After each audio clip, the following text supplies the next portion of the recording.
phénomènes de tension de surface font partie de ces micro-forces invisibles avec lesquelles on vit tous les jours et qu'on ne voit jamais.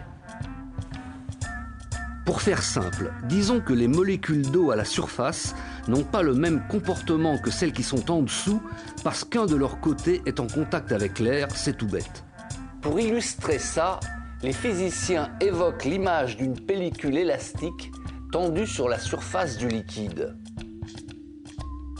Pour voir la tension de surface à l'œuvre, il faut s'aider d'un peu de poivre.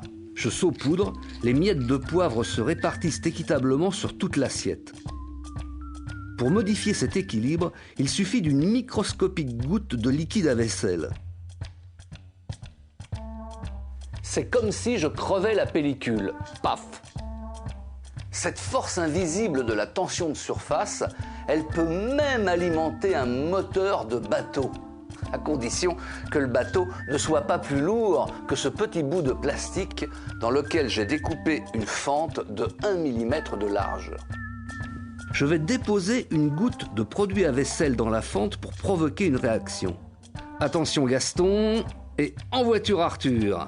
C'est pas pour rien qu'on appelle le produit à vaisselle un tensioactif.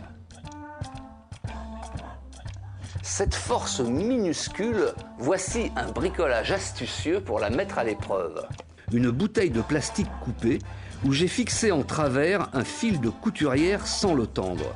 Ce fil a un poids minuscule mais suffisant pour le faire pendouiller, attiré par la pesanteur. Quand je trempe la bouteille dans ce mélange d'eau et de liquide à vaisselle, il se forme une bulle sur laquelle les forces de tension de surface se répartissent équitablement. Pour notre fil, ça ne change rien. Son poids l'attire toujours vers le bas. Mais si je crève la bulle intérieure, plaf, on voit que les forces de tension de surface sont suffisantes pour tirer le fil vers le haut. Plaf! Ces forces sont microscopiques pour nous, mais énormes pour les insectes, à tel point que certains les utilisent comme le géris qui patine sur l'eau. D'ailleurs, nos grands-mères malines utilisaient un antiparasite aussi peu cher qu'efficace. Cette même assiette d'eau avec la même goutte de savon liquide posée par terre.